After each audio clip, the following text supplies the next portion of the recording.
hours of recording. Can you see yourself in that little screen to some degree? I can see myself, yeah. Good. Me and my bad posture. Yeah, I know. My wife is always bugging me to sit properly. Cool, ready? All set. How do you pronounce your last name? Wandler? Yep. Wandler? Nailed it. No, first time. Wandler. Like Wandler. magic wand. I don't know why it would be Wandler. That would be weird, but... That's what everybody goes with, though. Do they? You'd be surprised, yeah. People just mispronounce. I get called Matt more often than I get called Mark. That's awesome. Yeah. Everybody always spells my name with a K. With a K? Yeah. Yeah. Which is the right way to spell it, so they're not wrong to do that. My mother would disagree. She's French. My buddy's German and his is with a C. He's like, that's the proper way. I'm like, agree to disagree. All right, cool. Ready? All set. Let's do it. All right, welcome to the podcast. Hanging out with Marc Wandler, co-founder and CEO of Susgrainable. How you doing, man? I'm doing great. Thanks for having me over. Love the setup. Love the beer. The good, always good beer in our fridge. You went with the Village. That's a good one. Yep. Got to support. Yeah, Village, and then the Old Beautiful behind it, supporting them. There's been a few.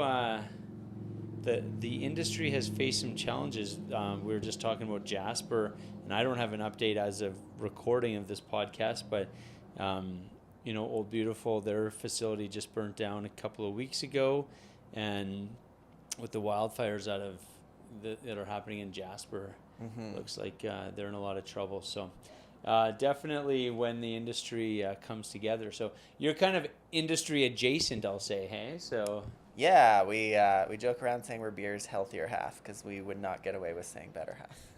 yeah, fair enough. So aside from being a fun play on words, let's talk about Susgrainable. What is it exactly? Yeah, Susgrainable was actually born out of an MBA project, and basically I learned that craft breweries have a waste management problem with their spent grain, which is basically to make beer, for those who may not have gotten into the science of it and think about that side and just like to drink it. You're basically steeping the sugars out of barley, and then there's that wet mash, and that wet mash is rich in fiber, protein, and minerals. Yeah. A lot of it will go to animal feed. There's certain geographies that there's no animals to feed, so then it goes to compost. And we even learned when we were out in Vancouver, waste management trucks were pulling up, and so I was like, so some cases it's garbage, and I'm like, our barley farmers, and now that we're back in Alberta, we get to see it firsthand. Like, they put so much work into growing and feeding the land, and then we got these delicious brews at the craft breweries. So we just wanted, that's my co-founder's reason. He's a barley farmer, and he's like, he's doing this to honor the farmer. I'm doing this because food waste is a stupid problem. We need more fibers in our diet. And so we just said, can we make one, a flour to bring it shelf stable, and then two, what would be the added value products that consumers would want? So a lot of iteration, 6-year-old company, but we just moved back to Alberta. That's insane. So this started out as an MBA project. Which it's really cool to see how those, because I've talked to a few people that's where their ideas came from, was through getting their MBA.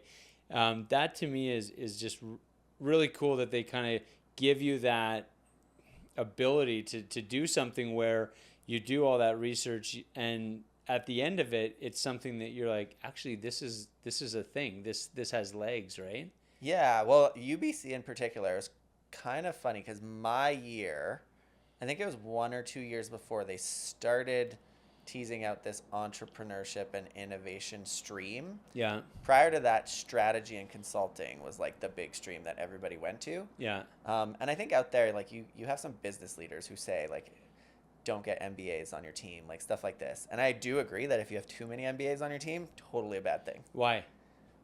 I mean, because they think theoretically and conceptually, and they don't get their hands dirty. Gotcha. I think I came from a background where my parents and everything, like, they always, if everything was about execution, and like doing the work and never shying away from doing the hard work. Right. But also thinking through the problems and critically thinking, how can you constantly improve? Yeah. Which is truly what entrepreneurship is. It's like put something out in the market and then keep iterating to improve it and make sure you keep your eye on the market, because, I mean, COVID proved it. A market can shift real fast.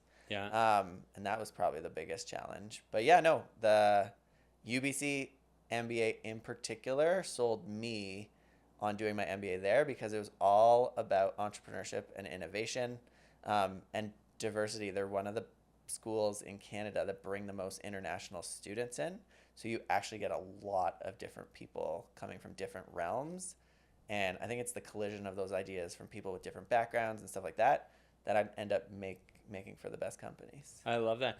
So was it your idea, because you worked 11 years at WestJet, 7 years with AHS prior to getting your MBA, right? Yeah. So were you going back to school to get your MBA with the idea that you were going to be an entrepreneur when you were coming out of school?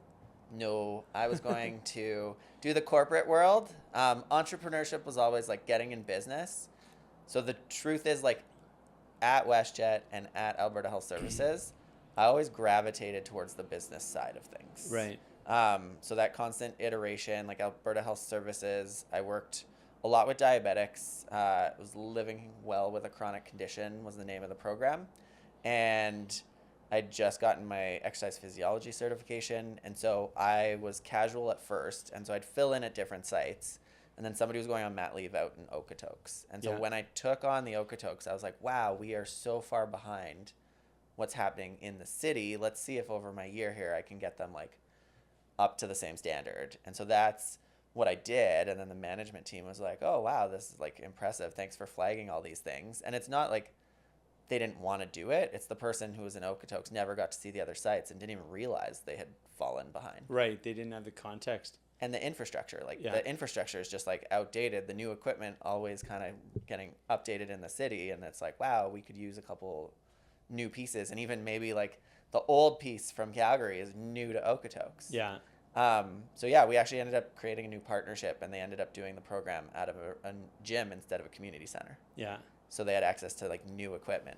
But same thing at WestJet. My favorite job when I was at WestJet, I started in customer service because I worked actually both jobs at the same time. So I joked around that I was born to be an entrepreneur from the work side of things, because that was 70 to 80 hour weeks. But the jobs were so different because I was just in customer service. I never shied away from saying I got the job at WestJet to travel. Yeah. For those perks. I think that's a good reason to get a job there. Right out of university. Too many Vegas trips for sure. But 3 years in, we did like a system overhaul, and management's like, wow, this guy like just picks things up really fast. Yeah. And so they're like, hey, we need to create this position, and basically you're just going to go around putting out fires. And I was like, okay, like sounds fun. Irregular operations was the name of it. So I'd go put out fires, and then I'd provide them with insights of like, here's how you prevent this Right. in the future. And so after 9 months, they're like, hey, do you want this permanent position? And I was like, no, I still work part-time at Alberta Health Services. This was exciting for the time, but now it's starting to get like, it doesn't have that same innovation. And then this means you're going to loop me into full-time. And I'm like, that's going to not enable me to travel as much. Right. Because what I'd do is I'd work hard, and then I'd constantly have these 4 or 5 days off, and I'd go on vacation. Nice. Like, honestly, probably 20 vacations a year. That's awesome to be able to just kind of curate your life to do that is really cool. Yeah. So, and I think I'm like, long time to get back to the answer to that question. But no, it's good. Tech entrepreneurship was a class, and the one person from our team, I say he identified the problem. He came from craft breweries. He worked at one on their social media team. And when he came to do the MBA, he's like, we had to come up with a problem. And he's like, breweries have a waste management problem. I've always thought there's something better we could do with this. Me coming from healthcare, I was like, I've been telling people for kind of like the clients that I'm like, we drink too many of our calories. Right. Without getting that fiber component. Yeah. So like the whole goal is, we say, have your beer. It's like at 20 whole grain for the 21st century. So have your beer, but also eat products that contain that byproduct, because that's getting the fiber and protein that you need to get. So what was your goal then when you went to get your MBA? If not to become an entrepreneur? Because if you kind of had this nice lifestyle where you're working, but you also had a ton of time off to travel. So it seems to me that getting your MBA is just leading yourself into a busier life. But what was your intended goal when you were going in to get your MBA? Yeah, it was to jump a couple steps in management. Health has always been a passion of mine. When I went to UBC, the sustainability side, I never really talked about it as much, but it was always just like ingrained in me that we don't waste things, right, which truly is like sustainability. Yeah. At the end of the day, like just don't waste. That's one of the biggest things we can do. And when I looked at the food system and just started learning more, and I've always cooked for myself. I love cooking. I actually don't like baking, which is interesting, owning a baking mix company or a flour company. But I love food. I love how food, and beer brings people together. Yeah, like, absolutely. It's kind of this bonding experience. So that's where I say, like, I started this accidentally on purpose because I just couldn't put it down. I was like, this actually has a lot of merit. Clinton wasn't part of my MBA. I reached out to him because the very first iteration of the product, I'm one of the people who's like, as fast as possible, get something into people's hands so they can get you feedback. Yeah. So I'm like, if we're creating a flour, we need to then make food out of it, put it in people's mouths, and see what do they think. Like, yeah, share the story and get that feedback. And the very first iteration of the product, so we got, I think it was like 500 grams of mash from a local Vancouver brewery, took it home, dehydrated it in the oven, made the house smell like an absolute barn. Had to keep like opening and shaking it so that it didn't burn. And then we milled it in a Vitamix, which was not fine enough. So right. The very first iteration, everybody's like, I love it. And this is where my kinesiology degree came in handy, because I was like, your face says otherwise. Yeah. I love it, however. Yeah. Yeah. And so I was like, your face is saying something else. So what's wrong with it? And they're like, well, it scratches my throat. Like, the taste is good. But so that's when I reached out to Clinton, because I was like, we worked at AHS together. So Clinton's your partner? Yeah. Clinton's the business partner. I reached out to him and just asked him, hey, you grew up on a farm. What do you know about flour? And he's like, random question. Yeah. Like, I don't know if those two things. Yeah. He's like, what? And then so I started asking questions, and he's like, oh, you need a flour mill. And I was like, okay, like, where do I go about looking for a flour mill? Because I was like, that's not an apparatus I've ever even thought about. Not on your search history on your computer. Yeah. And he's like, oh, my grandparents had one. I'm like, let me call my mother. So out of the archives comes this like 1911 flour mill, and he's like, do you want me to ship it out? I was like, absolutely. Wow, that's cool. And so then I joke around, he just asked too many questions, and I was like, you should come out and start this with me. And yeah, he was like itching to do something. He kind of took a sabbatical, and then after the sabbatical was like, we set out after the class project. I'm like, let's just commit to doing 100 farmers markets. Yeah. And seeing where we get. It's Yeah. super low cost. We have 3 or 4 products coming out of the research project. We got a commissary kitchen, kept the budget super low. And by week 3, we had to hire a baker because we were already blowing out supply, and Really? people were chatting about us in the markets, and everybody was like, these guys are different. Go chat with them. That's cool. Yeah. So you come up with the idea in your MBA in school. What was the initial vision of, like, where did you see this product being sold? Like, was your end vision dealing directly with consumers? Was it dealing with established bakeries? Was it creating your own bakery? Like, what was the original vision? Yeah, so the flour was the vision. The flour still is the vision. Okay. Because that's where the impact happens. Like, the more flour we get back into market, the more grains get rescued, the more we're like not making sure it doesn't go to waste. We've even now validated that even farmers and ag would love to see the byproduct dehydrated, because then they've extended the shelf life, and then they can either blend it or do what they need to.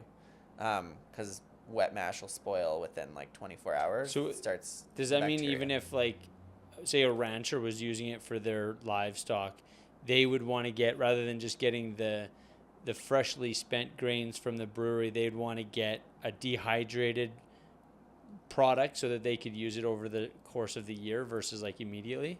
Well, ideally what they want is they want it blended with other things. Oh, okay. And drying it just enables the whole process to be easier. Right. Really, because it's not going to spoil. There's cases out there, like if you go up and look up spent grain research and stuff like that, there's cases, I think it's like 1950s, 1960s, where they had a lot of cattle die when they were first starting to do this. Okay. Because they didn't know the science behind it. And it's like, if you don't mix it with the proper ratios, or if bacteria comes in, it can really make the cattle sick. Yeah. So having it dehydrated then just allows them, the food science side, to make it and optimize it for optimal nutrition. Okay, so in 2018, so when did you start doing farmers markets? Like, is that kind of the way you're testing the idea? You're getting that consumer feedback? Yeah, so farmers market was one, we were like, in our earliest days, we're like, we need to be the epitome of sustainability. So no packaging, no this, no that. And so that was like, if we're going to do an end product, let's do baked goods. We would literally tell people, like, bring your containers or do anything like that. No packaging whatsoever, displayed no packaging, which gave us, I mean, the health authority would give us flack a lot of the times, because we would like toe the line on that rule as much as possible. But yeah, that's when we had to, like, I think after our first year and a half, we're just like, okay, you have to start creating the hierarchy of like, what's your vision and what's this? And we're like, food waste trumps packaging waste in terms of planetary impact, if you look at, like, if you truly dive deep into the science and the studies. And so we're like, okay, we're going to fight food waste first, and then we're going to be advocates for packaging and keep advocating and sharing out kind of the leading edge stuff. But even with some of the compostable materials, there's so many stories about like big recalls, and then it creates a bunch of food waste and stuff like that. So until kind of we find the right solution and we can vet it ourselves that it's not going to create food waste, we are using kind of type 2 plastic, right? Which has the highest recyclability of all the plastics. Yeah. And I mean, our food system, because plastic provides the food safety barrier, as we're kind of trying to get rid of single-use plastic, it's probably the last place that we should do. But like pallet wrap and stuff like that, that's where we should be using compostable, because it's not providing any food safety barriers or anything like that. But we're digressing, I think, from the question. I can get really deep into sustainability now, just because I've learned so much. No, and I'm sure, yeah, it's a. I mean, through what you're doing, yeah, I'm sure every day is like, you know, a learning curve. And also, too, with what you're saying, I'm sure there's a lot of people that are, you know, keeping you honest and challenging you. If you say, okay, this is what we stand for. There's no shortage of people making sure that you're holding true to your values, I'm guessing. Yeah, and the one thing we say, so this is where kind of the vision, and this is where I think a lot of sustainability companies go wrong, is they preach so much and they spend so much time educating. The one big thing we do differently is we're all about fun and edutaining. It's like this new term. But I'm like, you have to we're bombarded with so many things that we're doing wrong nowadays and stuff like that. Oh, yeah. Just make it fun. Like, this story is a fun story to tell.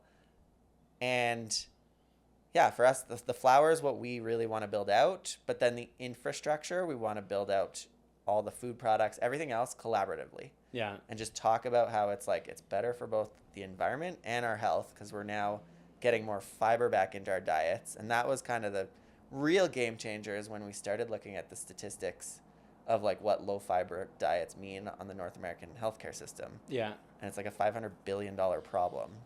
When you think about all the metabolic conditions, a lot of it has to do with the lack of fiber in our diets. Oh, really? Yeah. So, okay, so you're solving, interesting. You moved from BC, so from the Vancouver area Yep. to Calgary fairly recently. Yeah. Like, what was the thought behind that? Sure. So, caveated with me and Clinton are both Alberta boys, born and raised. Me, Calgary proper, him, Southern Alberta, Okay. on a farm. So when we first started this, we actually incorporated in both provinces from day one. Okay. When we looked at the business, the market to sell the product, and the problem at the craft brewery level was bigger in Vancouver. When we looked at operating, Yeah. Alberta was way better. So we're like, in the early days when you can only do a little bit at a time, I'm like, it's better to be where you need to build up the marketing, because that's going to kind of be the trickier side. Now, fast forward post-pandemic, we're seeing in Calgary a lot of influx of a younger market, young families. I think I just talked to somebody at the Calgary Economic Development that said the biggest influx of folks is like 37 to 40 is kind of this age demographic. That's the average age. And that's kind of our buyer. It's women who are buying healthier things for their children, but also guys are starting to become a little bit more health conscious, but it's all around that same age demographic. Right. And so our customer is now in Alberta as well, and we're finally at the inflection point where we need to get a facility off the ground, and there's 3 big problems in BC. One being real estate is out of control. Yeah. To give you an idea, we looked at did a comparable between both. We could buy a facility in Calgary for 3 years worth of leasing in Vancouver. Really? Which is wild. Yeah. Like, that's wild. Yeah. That is wild. And second is regulation. So it's a lot more regulated there. You have to jump through a lot more hoops. There's a lot more delays in time. And given that it's our first facility, we'll just be burning cash. Yeah. If we can't get it off the ground.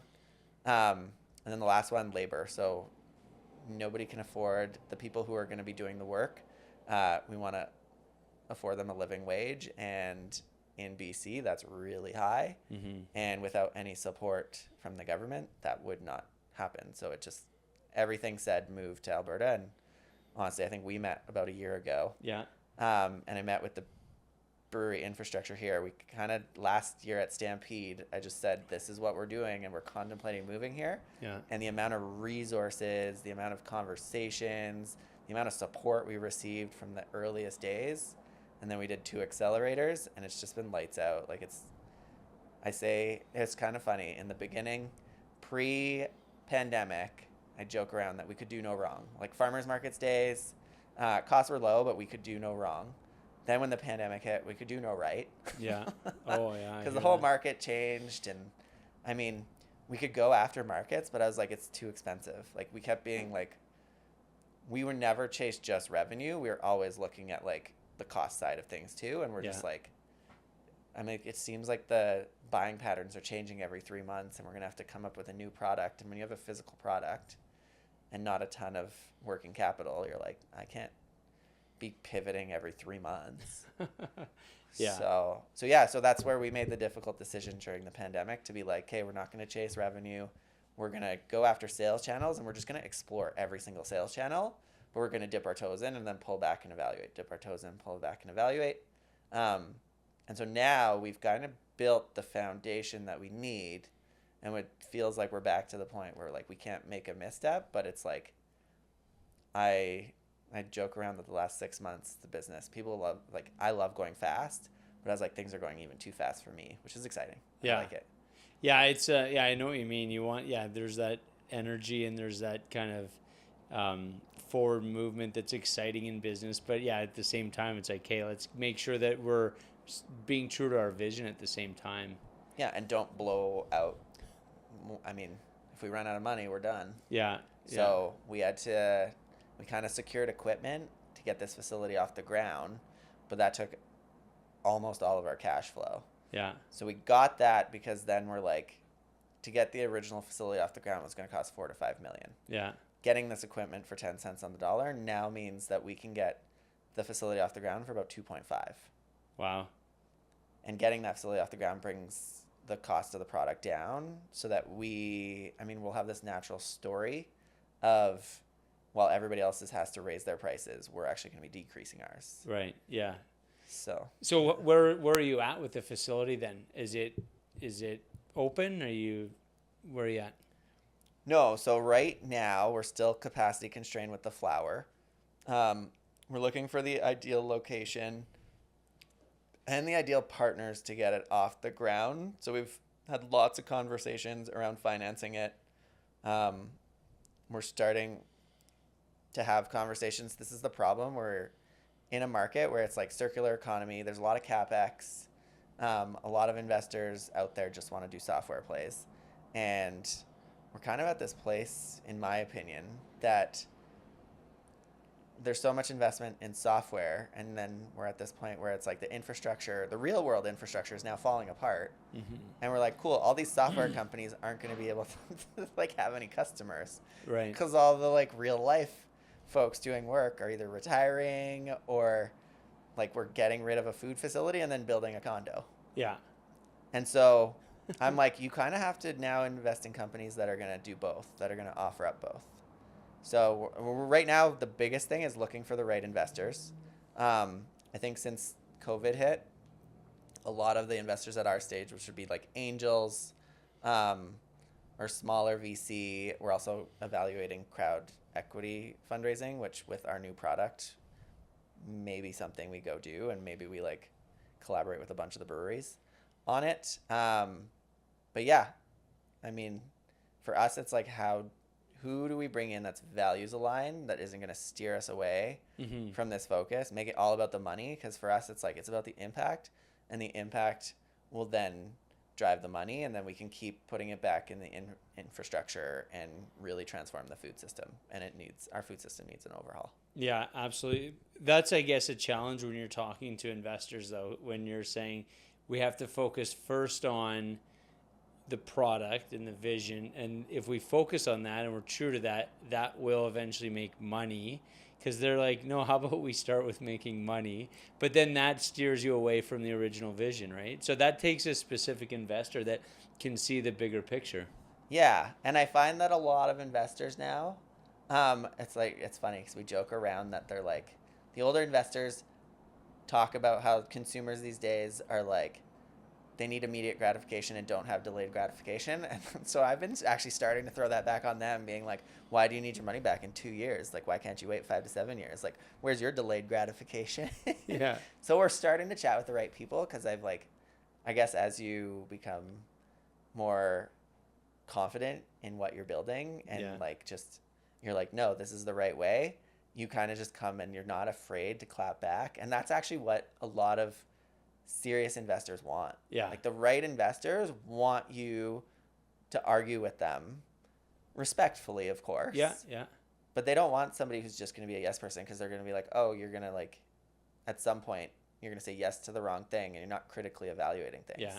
So that's does that become easier as you have those conversations? Because I was actually having a conversation this morning with a woman, and we were talking about, as you're creating a vision or creating a business, obviously ideas don't come fully formed, and so that idea of having those conversations of what it's all about, why you're doing it, the more you have those conversations, the easier it becomes, and the more kind of honed the idea is in your head. But I'm wondering if that must also work in the investment world, where yes, it sucks that, the first person that you pitched the idea to didn't say yes and throw you $100 million.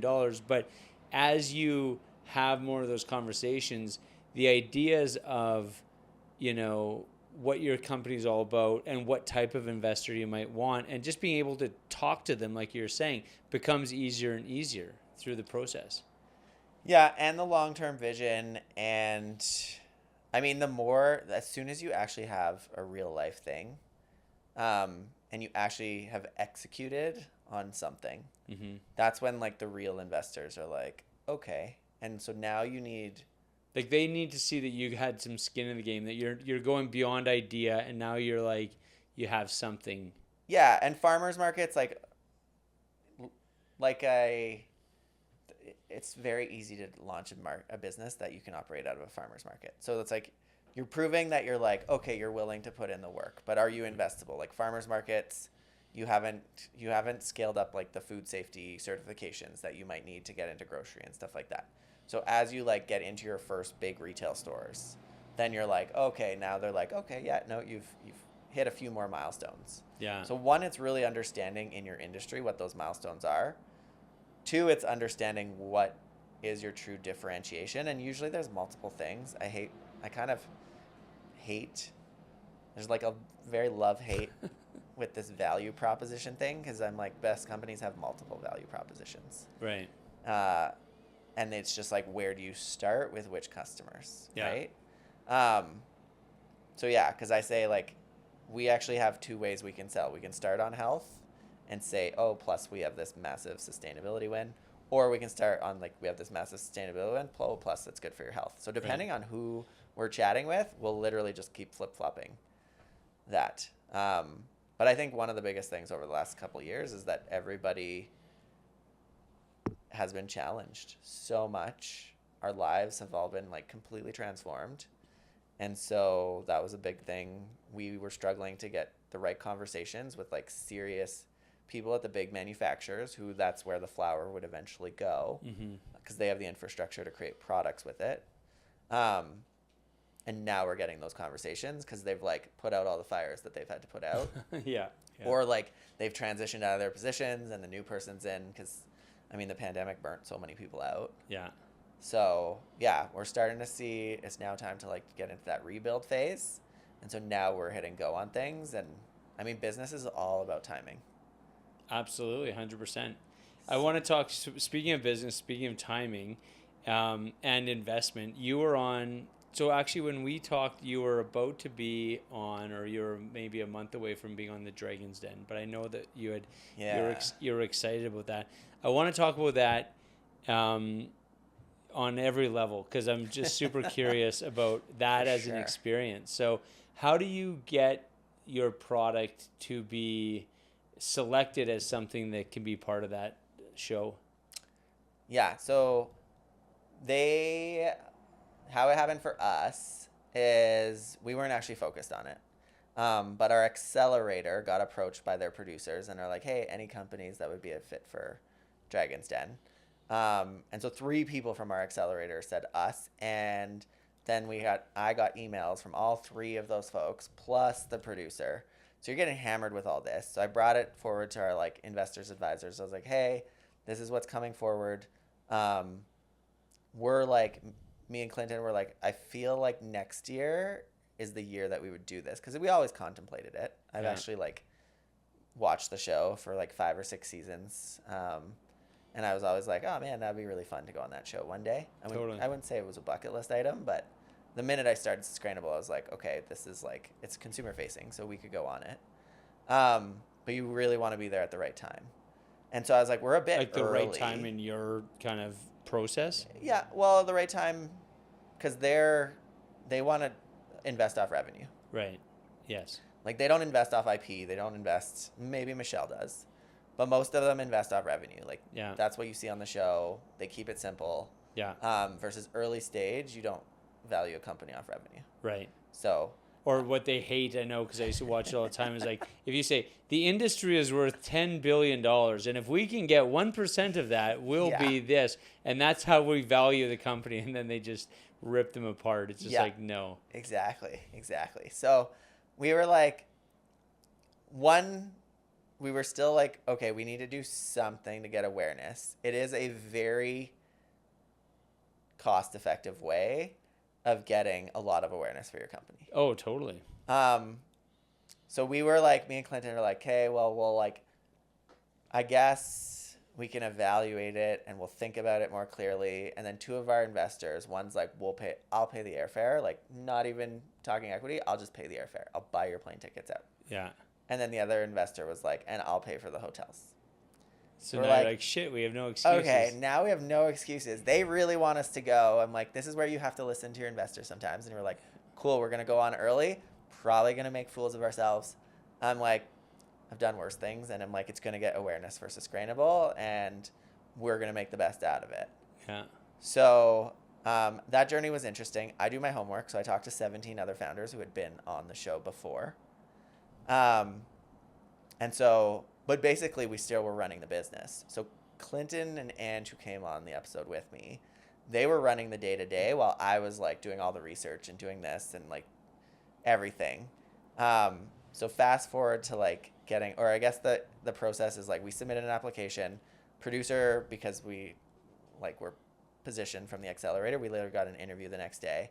Me and Ange had to do a quick like 1-minute video. Clinton was in a different city because he was already starting to get things moving in Alberta for us. So me and Ange did the preliminary pitch. And then they were like, a lot of the companies, they had a lot of food companies. So they're like, oh, food companies, like we have a lot of those. We're not going to have too many.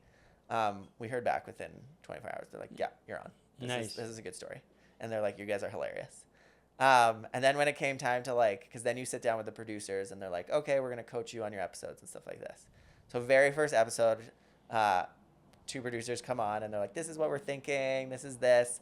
And I'm like, I'm thinking more bold. I'm thinking I eat spent grain out of a garbage can. And they're like, are you going to do that? Like on air? You're okay doing that? I was like, absolutely. It visualizes the problem. That's what we want to do. And so that like off that, they're literally like, and like every step, they're just like, okay, well, you don't need as much coaching. Like, what do you need from us? I'm like, I love putting on a good show. Like, I got this. And they're like, okay. And then we did it for them at one point, and they're like, this is awesome. Like, we can't wait. Yeah. But the one big thing, and this was the big thing, is like our business, for us, the timing to go on was when we're talking about the flour. We were still at the point where we're like on the baking mixes and didn't have clarity on how are we going to get this facility off the ground. And we were just getting into retail. So for us, I was like, okay, this is going to do really good to support our retailers. But for the flour side, like we're just going to get lit up on the numbers. So yeah, we were prepped for that. We chatted about who would handle which questions. I would field the first kind of question and they would add on. What didn't get aired is like them telling me to shut up and let the other 2 answer some questions, like politely. We were asking them the question. Yeah. Yeah. There was a 5-minute period where they were like, this is the different part from a typical investor pitch, is at one point they were all arguing with each other. And I was like, I could literally answer some of these questions. But I'm like, you actually get to learn a lot by just listening to them argue. So they actually want you to try and interrupt them, to be like, I have the answer to that. But I was like, no, I want to watch this. Like, this is people who've built really cool businesses that are literally arguing over your business. Because they were like, this is about the flour, this is this. And that kind of came out in the episode, and we knew that. But we were like, oh, yeah, you're so right. That's crazy. So what was the, like, I'm curious for, the experience versus, so the reality of being a part of that versus what we see as the viewers. What was, when you look at the edited version of the Dragons Den episode, how true to life was it in terms of how much did it truly reflect your experience? Okay, so I was terrified for what was going to get aired. My 2 co-founders were more terrified for like shooting the episode. Like they both were like, oh, when we were walking out, we wanted to vomit. I was like so excited to go out on air and like meet the dragons. But then when it came to airing, they get enough footage to either make you look bad or make you look good. Yes. Basically. And they kind of, that's what I'm worried about. They hold the narrative. They totally hold the narrative.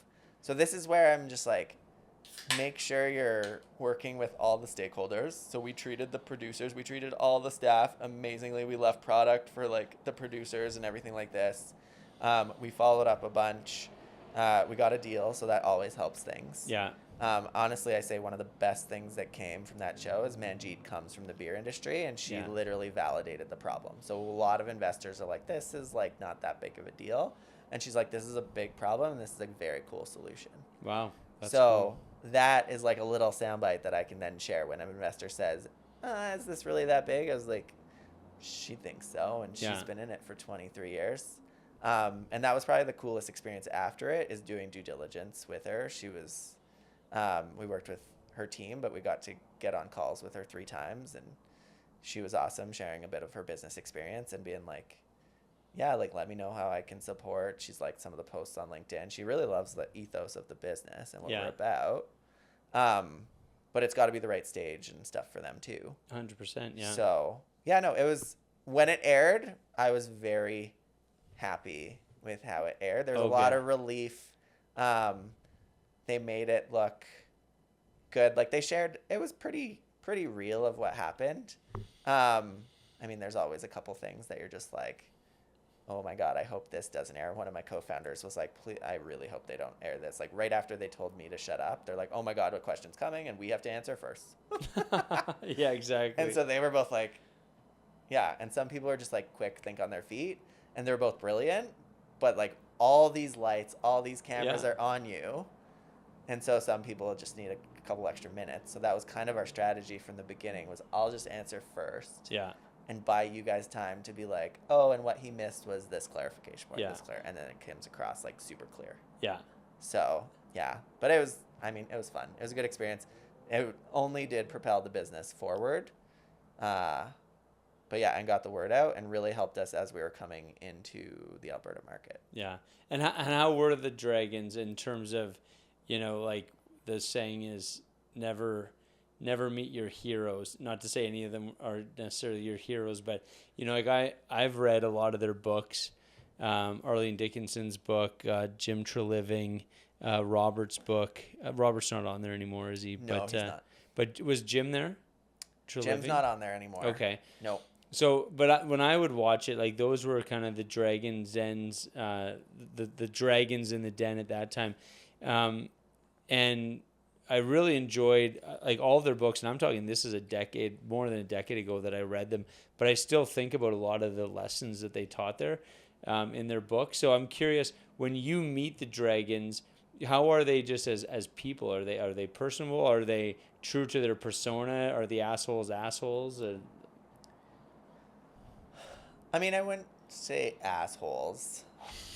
They're dealing with their, well, like, one, you're asking them for their money. So I get this. Like, fair, you're 100%. coming at that, and you're coming. So, yeah. I mean, different. Do I have a different perspective of each of them now? Yes. There's only one that I was like, I would never do business with this person, and did not like how they, like, treated. They threw a couple jabs, and I was like, that was unnecessary. They also don't know anything about our industry. So that's where it's like, you have 5 different people who all built their net worth in very different industries and very different fashions. Yeah. So this is where that 5-minute segment I talk about with them arguing was super cool, because you get to see how their different viewpoints on industries. Because some of them, I say that everybody kind of brings either marketing, operations, or finance lens first to a business. Yeah. And it's like they lead with one and then they hone kind of some of the others.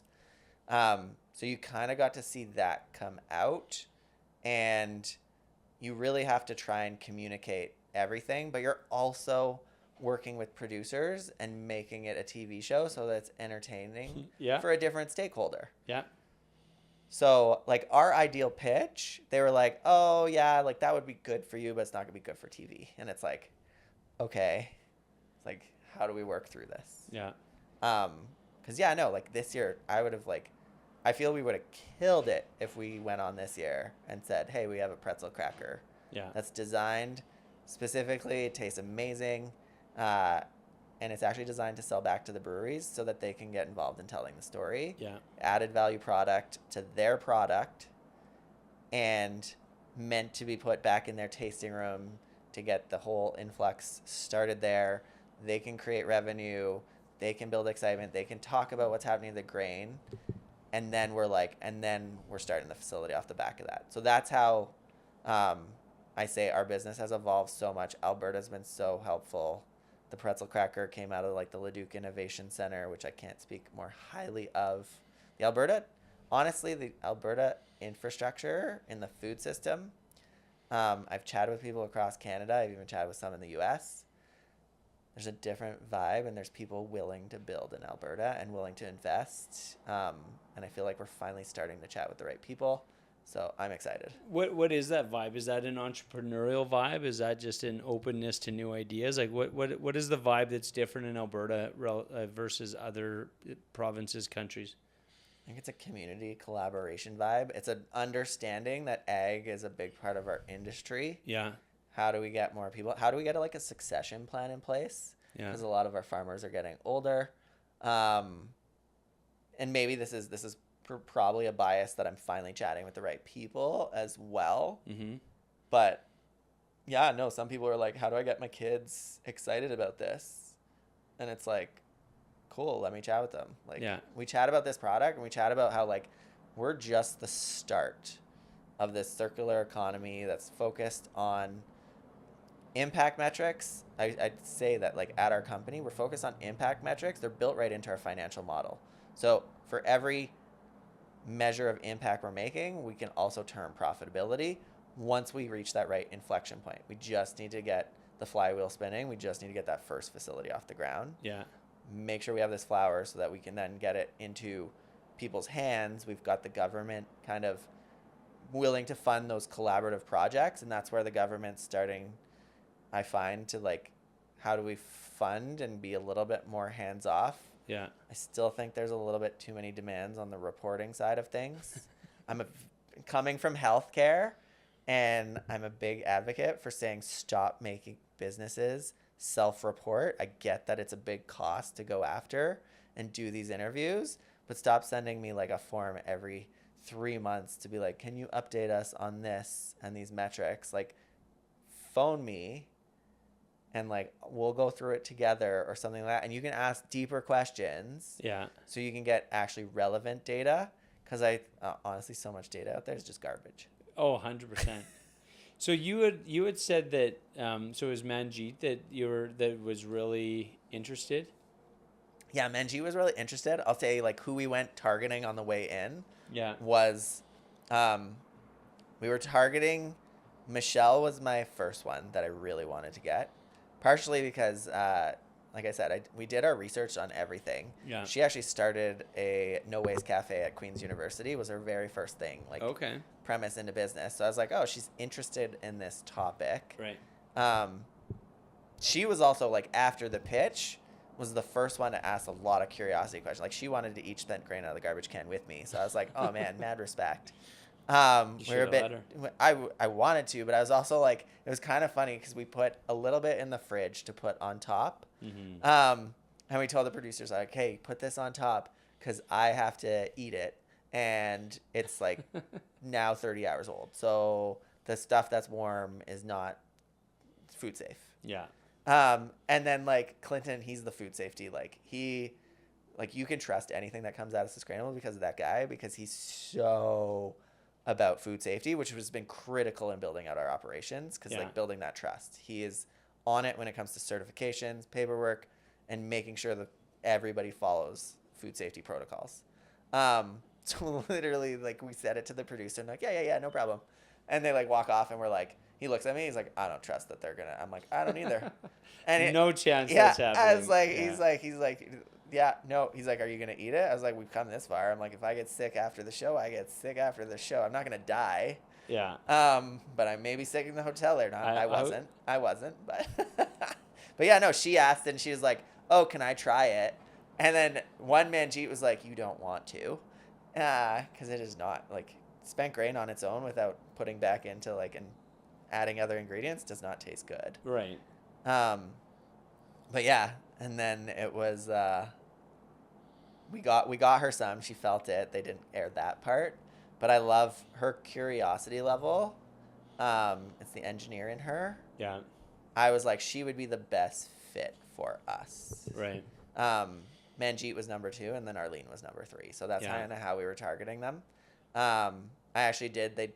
I can't remember if they aired it, but when Manjeet was like made an offer, I was like, Michelle hadn't said anything. She was the last one who hadn't been like out or in. I was like, Michelle, I'm like, you're thinking. I know you're thinking. Like, what are you? And she's like, too early for me, and stuff like that. And she's like, I think you have the perfect partner in Manjeet. Yeah. but I think the two of them Yeah. together would have been actually the perfect partners. Yeah. So Manjeet recognized that it's a problem, and I, like, I'll be honest with you, I understand the process of brewing beer, but I don't necessarily appreciate how much barley goes into the production of beer. Like, so when you say that it's a problem, and I don't want to put you on the spot, but are there numbers in terms of like how much of this on average gets, you know, put into the landfills and stuff like that on an annual basis? Yeah, so we don't know what landfill numbers, because or just wherever, like wherever what's it's produced. going. I can provide some data on that. What's produced is this, and this is a 2018 stat. I bet you will get stats for 2024, 2025. But during the pandemic, I don't think people were like tracking that. Yeah. There was But other things. 2000, more there was important a to few track. busy things Yeah, during that time. But I think it's either 2018 or 2019 that they collected the data on spent grain. And this is craft breweries alone. So this does not count your big kind of five breweries who are like producing crazy amounts.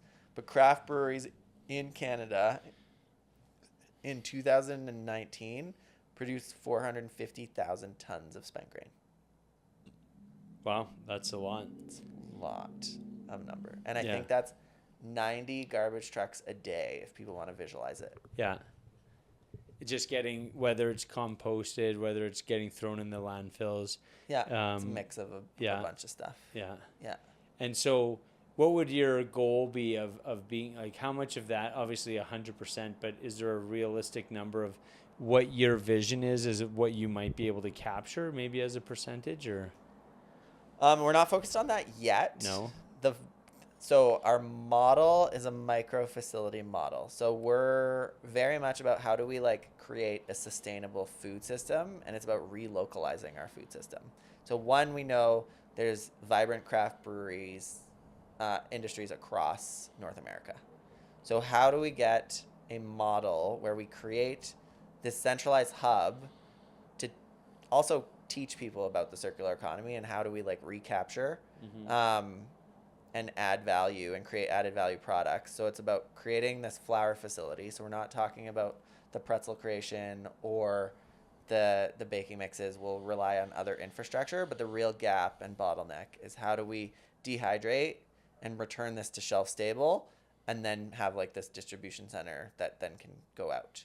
So you're seeing different facilities in each of these, like, so Calgary has a vibrant craft beer community. So there's a Susgrainable factory here. There's one in Edmonton. There's one in every kind of town, or sorry, like larger city. Is that what you're thinking? Yeah. So I think we came up with, it's either 7 or 8 in Canada.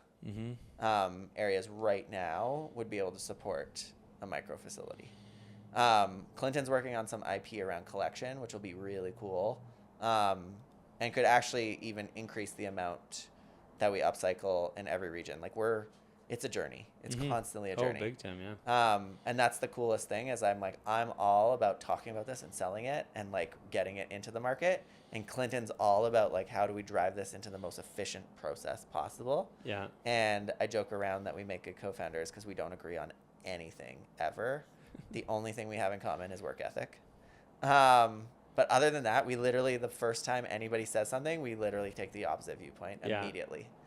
Like, it's like, oh my God, there's this opportunity. Nope, we can't do it. Like, that's him. He's like, nope, did you think of this problem, this problem, this problem? And I'm like immediately solving the problems as he's coming up with them. I was like, not that big a deal, like this. Yeah. But he's like, the operations person has to deal with the actual like creation of it. And that's where we're actually, it's kind of fun to chat with like some investors. They're just like, this is really cool. This is something like, you actually probably don't need a massive sales and marketing team, because this stuff put in the right channels and kind of the way you're doing it sells itself. And so you've done all the work to create the flywheel once you get the facility. Yeah. Well, because, and that's, is that the biggest thing, is because I've heard you say it a couple times, is making it shelf stable. So bring it in, and then, process it to the point where it's shelf stable, and then hopefully you have a larger distribution channel that can kind of take those like areas of the flywheel, like you were saying, and just kind of like funnel that into the distribution channel. Is that the vision there? Yeah. So there's a few areas that we're focused on. One, it's the brand. So some investors are like, retail's too expensive, this, that, whatnot. But we're like, one, you want to constantly have at least a little bit of knowledge of what's happening at the consumer level. Yeah. So we're like, we're not planning to create every single product you can create with flour with our brand. We're like, what are the few things that allow us to build the community around what we're doing? Mm-hmm. And that's where the pretzel cracker was like, in our very first year, we actually made a soft baked pretzel. Yeah. It was kind of funny because like this is really proves out that nobody on our team was truly a baker because there was like pictures of it, and we'll release it at some point when we get the facility off the ground. We'll like relive this a little bit. But at the time, like when it's in the moment, you like have this pride and you're like, no. But I usually acknowledge it. And I'm like, yeah, that kind of does. Somebody took a picture and I was like, it looks like somebody took a shit on a plate. And I was like, of our first pretzel that we ever created. And I looked at it and I was like, kind of does, to be honest. Yeah. But we were pushing the limits on how much we could get in. And so we made the first iteration of pretzel with 50% of our flour. Right. Super dense, super dark. So then it like shrunk. And so it was like, it literally looked like dog poop on a plate. And it tasted fine. I was like gonna people say, were like, we served it with dips because it was dense, and everybody loved it. But then and it was actually 2 days later, like a friend sent it, and they're like, "Do you know what this looks like?" I was like, "Sure do." Yeah. But it's kind of also the story and how we've evolved it, and where I love the new slogan we're kind of using. I use it in pitches to investors. It says, "Time we get our shit together." Yeah. And it's like, truly, that's what fiber does. It actually gives you proper movements, but also on the food waste side. So it actually has this double play. Yeah. And yeah, it was kind of funny. The one thing we tried to run ads with it, and then the partner's like, oh, we can't use the word shit because it was a government. We had like a government grant, and they're like, you can't use the word shit. And I was like, if we're worried more about using the word shit than we are about the levels of food waste and the economic impact of this on our healthcare system, that's straight up messed up. Yeah. That's so messed up. I was like, you need to reevaluate your priorities. Yeah. I was like, we'll fix it. We went with get your poop in a group, but like, I'm like, we have to start focusing on the real problems and not being like, oh, should we really be using the word shit? Like, my 7-year-old niece says shit more than I do. Yeah. No, it is funny. Like, we live in a weird world in North America where, like, you know, if you watch the news, you'll see people, like, it's like they can show a dead body on the news, but God forbid they show a nipple or something like that. And I'm just like, okay, that's where our morals kind of have steered us. That it seems odd to me. Like the word shit, like it's okay. Yeah, we can say it, right? And then like tactfully too. It's like it's in an ad. It's playful. It's the edutainment thing. It's shock factor, and it makes you think. What do you mean by that? And it gets you kind of advances the conversation. Yeah. So, anyways, we'll once we can afford to pay for ads ourselves, we're gonna be doing it. I love that.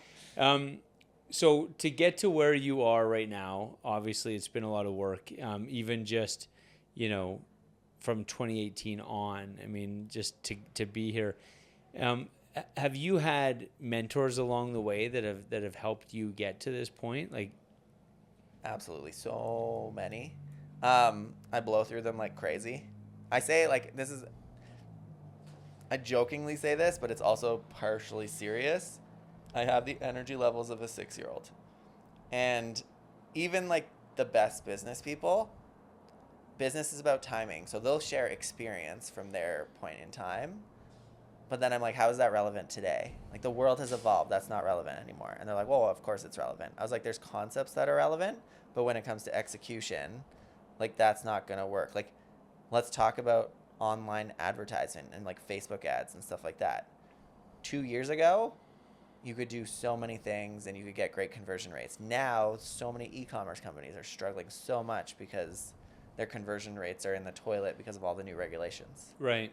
So one big change can change everything. And so some people, and this is where it's like, as we've moved forward, we've really become cognizant of who do we need to be seeking advice from. In the early days, a business person who's built a business is going to give you a lot of value because they're going to give you the structure to do a business. Yeah. But as you're like, you get more targeted and you know where you're going, you need specific skill sets that are gaps on your team that build forward. So, like I say, you get smarter.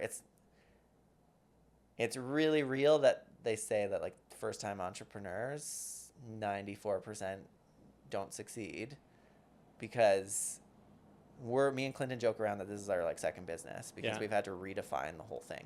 Yeah. So we're like, we don't consider ourselves first-time entrepreneurs anymore. Yeah. And this business should have died so many times over. Like COVID should have killed us. Yeah. But we're just like, no. And this is where I say, I'm like, if you're going to try and find a co-founder, grab a farmer as your co-founder. Yeah, they've seen everything, eh? They've weathered the storm. But their work ethic, too. Yeah. Like, they just don't quit. And they just, like, they're also, like, very self-reliant. So it can be an interesting thing about bringing other people into the equation. I often joke that I was like, you need to, like, Clinton needs to warm up to you. You need to have 3 or 4 conversations with them. Farmers, unless you're a farmer as well, won't trust you after the first conversation. Yeah. No, they're very long-term thinkers, farmers are, right? They're not, there's not this immediate kind of like they're worried about, like right now, if you were to ask a farmer, they'd probably be worried about potential hail in, late August that could ruin their crops. Like they're not thinking about today. They're always, 4 months in advance. Oh man, they're thinking about what I think is one of the biggest problems is access to water. Oh yeah. It's like that's a couple years out, but their money comes from their land, and water is what they need to grow their crops. And every year the water levels keep dropping. Yeah. So that is their biggest concern. If you ask farmers, in most areas of the world, it's access to water. Yeah. Yeah, that's fair. So what's if you can think of along this journey, what's the best piece of advice that you've been given? Best piece of advice that I've been given. Now you're making me think. Yeah, I'm putting you on the spot. Or is there a mantra that's kind of guided you as you've went through this? Because there's got to be days where you're going, okay, what are we doing here? You know what I mean? Because it's always there are always those ups and downs with businesses. Yeah. I mean, I can't think of one piece of it. It's funny. I've gotten this question a lot. And I think this speaks to true entrepreneurs is like you get good at forgetting the bad. Oh, yeah. Because you need to focus on the good. You need to have this unrealistic, I guess, that's a good, fun thing. It was a friend that's also, I guess, a mentor. But he says, oh, you're a CEO. You have an unrealistic optimism. And I was like, sorry, what? He's like, you have to. You literally have to constantly be optimistic. Yeah. And I'm like, well, I think I have a realistic optimism, but I do agree that I'm always optimistic and I always think there's a solution to a problem. And the one thing kind of like I would say, this is more advice learned from constant iteration, is if you get into this negative kind of space, put away your work for the day and go do something. Yeah. Go unwind. You're no longer going to be productive. You're going to, if you have conversations with other people, like if you have events, just check yourself and be like, can I get in the right headspace for this event? Yeah. So the last thing you want to do is go and complain and bitch. Yeah. I have this innate ability that I cannot focus on like administrative tasks or anything like that. If I get bad news that I need to like come up with something, like it's like, oh shit, this is big. I'll sleep and the next day I'm like ready to go again. Yeah. But I'm like, I can't do any more admin today. Yeah. So I'll literally tell the team, I'm like, I'm useless for these types of things. But the one thing I can do is I can still go out and like chat. And like I'll actually really enjoy chatting about what other people are up to. Right. So I will make the conversation all about them if I'm in that mindset. And be like, what are you up to? What are you like? What are you excited about? Like this, because I want to find that excitement again. Yeah. But luckily enough, we have like a very exciting business that a lot of people want to talk about. So yeah, no, it's been fun. I love that. So, okay, you went into your MBA without the idea of becoming an entrepreneur and creating this, but it happened. Mm-hmm. So if you can imagine a life where this idea didn't come to you, you get your MBA, what would you be doing? Oh man, I know this question because right 2 weeks before we launched into farmers markets, well, it was like 2 months before, but 2 weeks before is when I had to make the decision. I got recruited. Like I actually had 3 recruiters come out after me during the MBA because we had started building Susgrainable and I'd started like putting it forward. So they're just like, oh, you have like this interesting background and this. So I got scouted to be basically chief of staff of this like sales company that was focused on training in automobile sales. But they also, the owner had a passion project with nonprofit offering healthcare in third world countries. And so they're like, your job is basically to be where he isn't, because he's now expanded the business into Europe. So he's there 50% of the time and he's back in North America 50% of the time. Yeah.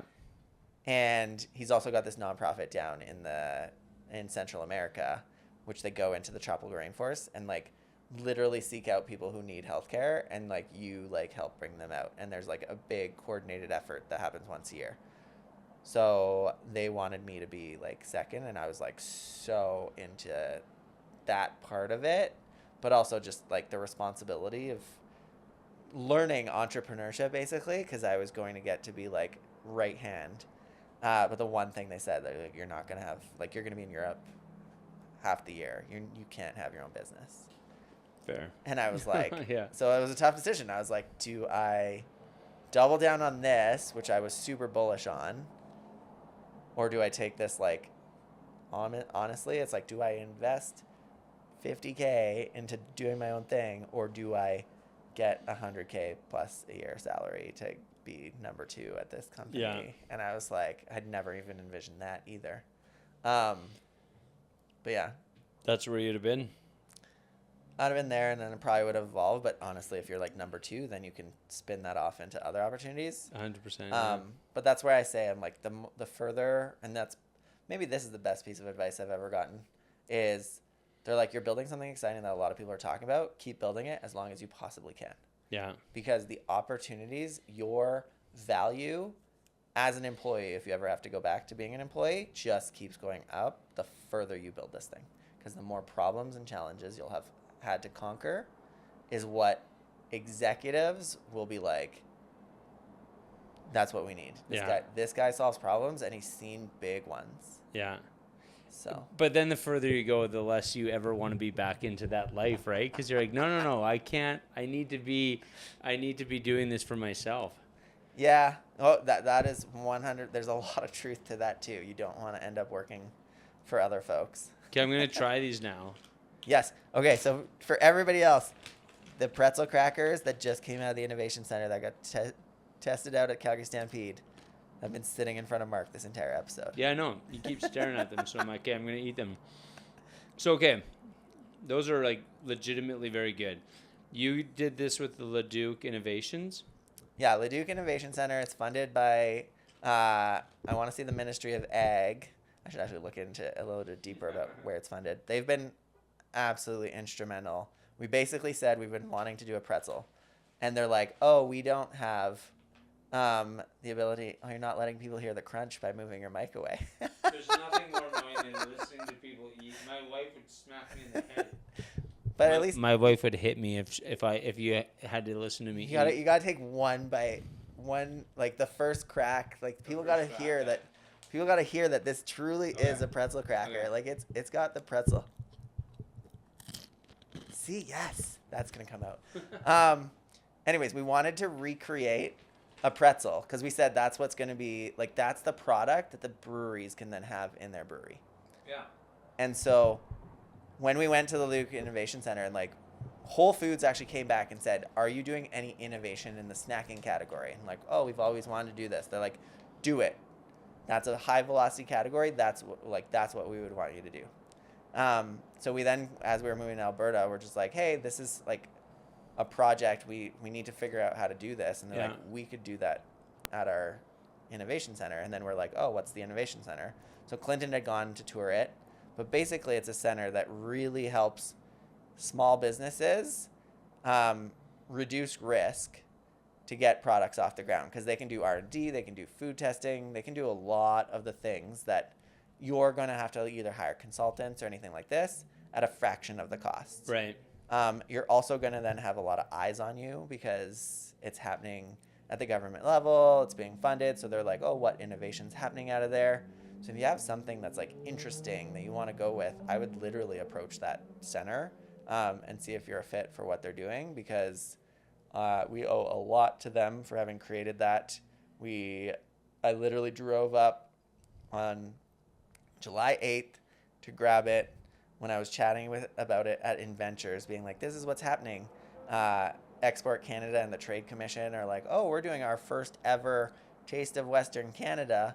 If you're going to have that ready, like, why don't you feature it at the Taste of Western Canada? We're going to have a bunch of delegates from all over the globe coming, along with local buyers and suppliers. And I was like, I mean, there's no better opportunity to get this product in the mouths of key decision makers. And yeah, Minister of Ag, like a bunch of people tried it for the first time, and feedback has been lights out. So I got to ask you, because I've literally said this, I'm going to interview you like I interview everybody else. Okay. What did you think of the pretzel cracker? Yeah, I legitimately, like, I know I'm put on the spot, so I have to say that I like it, but I liked it in that it is more of a cracker than a pretzel. But it tastes like a pretzel, but it's because sometimes with like just like the normal pretzel sticks and stuff like that, they're a little bit like, these are way easier to eat. Like, these are legitimately, here's the comparison I'll make. And I was saying this to someone the other day. When I went to Olds College, I didn't go to Olds College, but when I was there to meet with when they first created the brewers program, and they actually made us a beer year one that we did with the students, and they made us this beer, and we showcased it in an effort to kind of share the story of the school and what the brewers are up to. It's cool what they're doing there too. I've seen it. So cool. Yeah, it's amazing. And I don't know what my expectations were, but I was expecting the beer. I guess I didn't realize I was expecting the beer to not be great. So I was stunned when it was like really good. Like, it was like probably one of the best, because it ended up being a pecan brown ale. That sounds delicious. And it was so good. Like as far as a brown ale goes, it's probably still one of my favorites. And I look back, this is the conversation we're having. I was talking to Eric from Leduc Brewing, and I look back at that group of people that graduated that year, and one being with Troubled Monk and Red Deer. They ended up winning a silver in the World Beer Awards with their brown ale. So this is like, and this is coming from Olds College in the brown. So I was very impressed with that beer. I was blown away. That's what I thought of when I thought of that. I thought, okay, this is coming out of an innovation area. There's probably going to be like iterations of this, but that is, as far as I'm concerned, like very easily consumer ready. Market ready. Yeah, no, that's where that's where me and Clinton have been like waiting, and we're like, this Taste of Western Canada is really going to be like, we need to see what they've produced. And we actually got them to produce something, and we actually had an IRAP project with a team out of Manitoba doing something too. And that one, we're like, we tried them both, and we're like, this is the one we're going to taste out and do. But we're like, we took our first bite, and we're like, no, this might be market ready. Like, let's get the feedback. And, like, feedback's been lights out. That's for sure market ready. I'm partly like going to start flipping this into interviewing you.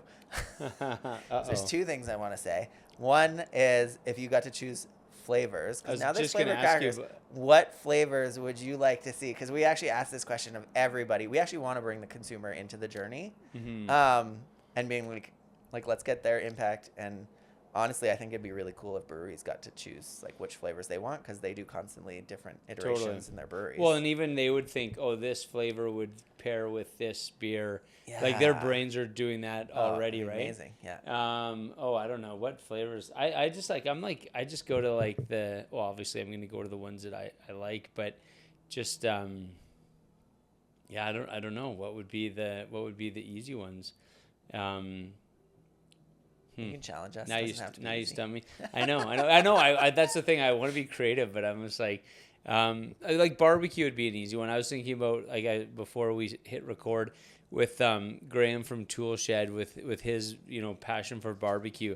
Yeah. I'm like, you get someone like that to figure out a spice profile. Yeah, there's so many fun ways to do it, but and then when it comes to pairing, I think that's like where you talk about like the full circle. That's the fun thing, is like bringing this product back to the brewers and being like, hey, we have something that you can legitimately share with your team and the people coming into your brewery, and then they can kind of play with it too. Might make people thirstier too. And it just continues that story. And exactly. It makes people want to drink beer. But it continues that story too of what you guys are doing. It gives them a tangible way to talk about how they're minimizing. Because I've talked to a lot of breweries who, their goals are to get to the point where they're really reducing their footprint, whether it's like reusing water. But these sort of things are a big part of that to get to that zero footprint, right? Yeah, and this can be the beginning of that conversation, because it's like then you get this product and then they can talk about all the other stuff because the audience is primed for it. Well, it shows that there's an authenticity, that they're genuinely engaged in trying to make that happen, right? Yeah, and we have some really cool stuff happening in the background, like tracking the metrics so that the breweries are going to be able to share this and the retailers are going to be able to share this. We're like, every win that we get is also our partner's win. So it's like any finance institution that finances us, we're like, you're going to get the data. Yeah. A lot of people sell the data. We're like, no, we're going to just like, we think the data is how we're going to educate the consumer. So let's just like free the data, and the flower is what we sell. That's interesting. Yeah, we did a project once with, or we shared this project.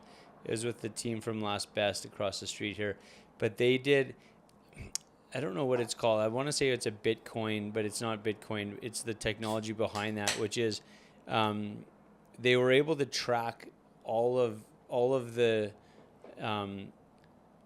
ingredients that went into the beer, so the barley specifically, like where it came from, life cycle analysis. So they could really, so you could use the QR code on the can, and it would kind of give you this life story of what it was. But that'd be a really interesting thing, because you guys can go beyond what they did, which is, you can go from the farmer to the whoever malted the barley, to the brewer, and then bring it back to the beginning of the story. Yeah, because of how we've done this, between me and Clinton, we know the journey from literally planting the seed in the ground all the way to getting it into the consumer's mouths. So it's actually been really interesting as we've dived into this data side.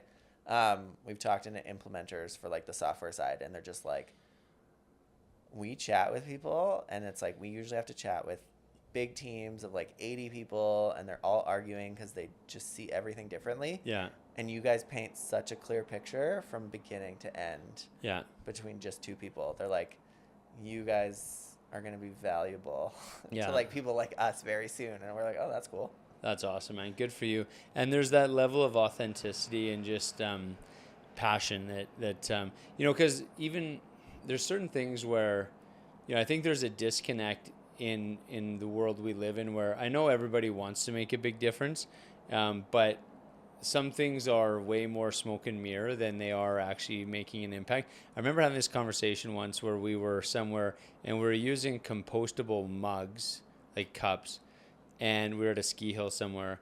But the issue with that was they were compostable, but in Alberta, we don't have those compostable facilities. Therefore, it made the consumer feel good because it said compostable, but they were still being thrown in the garbage and not being composted. So there's still a lot of like smoke and mirrors when it comes to what we think we're doing for the environment. So it's nice to talk to people who are doing things and, you know, making sure that they're holding themselves accountable to, we are making a difference and we want to make it measurable. Yeah, and we're constantly, and that's how we attract the level of talent and the students. We literally are drawing, people want to work with us who are literally going down the management consultant route, which like they're giving up a bigger salary because they're like, I get to make more impact, but also we empower them. Like, I can't tell you the amount of times that people are like, oh, we want to dive in and have a conversation with you about this. I was like, cool, I'm going to screen you and then I'm going to point you to them because they're the ones who are going to be doing the hard work and they're the ones you need to win over. Yeah. Because they're going to be able to like smell the bullshit. I'm being pulled in too many different directions now that I've had to be like self-realized that I'm like, I'm not the one to have all these conversations. Yeah. I need to let them learn and just be there to kind of be like, oh yeah, I have data on that. Oh yeah, I know where to look that. I know who to talk to about that. Because that's kind of my role now is I can email somebody because of what I've done and everything like this and get them in front of them. But then I'm also super cognizant that it's just like, I bring them to meetings that they're just like, I could never have imagined chatting with this person. Like, Yeah. I've brought in somebody who's a year out of university to chat with a billionaire, and they're just like, that was the coolest experience of my life. Nice. And I was like, and you killed it. Like, good job. Yeah. And that's where it kind of got me back to like when you went to Olds and you said like the brewing and like the stuff that they did, and it's like one of the best beers, and like it takes you back. I was like, we really need to start empowering that next generation and stop. I think this is where there's over the past 20 years, and I feel like I got subjected to it, but I never really kind of fit into that. I was constantly questioning things, but we like tried to control too much. We try to control that next generation and don't ask why they're doing it before we start to give advice. And I honestly, if I can coach advisors out there or anybody who's like coaching startups, is ask at least 5 questions before you're going to give advice. Like, Totally. So many people jump into like, oh, this is how you do it. And it's like, no, the world has changed. I was like, ask why they're thinking to do it that way before, and then share your story or example of why. Like, we need to have more time having conversations like this. Totally. To understand why the other person is thinking that way. Yeah. Because here's the real truth, is this next generation has been subjected to more data in the youngest years of their lives, where their brain is the most malleable. And this is why they have anxieties, because they're literally right now absorbing shit data that we're subjecting them to. And we're basically treating the next generation like robots. Like the analysts and what we expect of them is next level. Oh, it's insane. And yeah, just being thrown data, it doesn't, it doesn't necessarily mean anything. I agree with what you said in that. I always joke, like, being a business owner, or being an entrepreneur is, because you get so much advice, and 50% is knowing what to use and 50% is knowing what to ignore. And because so many times, especially when you're like very young, very new entrepreneur, is you want to listen to everything. But if you think about it, the person giving you advice, they might have known you for 2 minutes. They have no context as to what you're doing.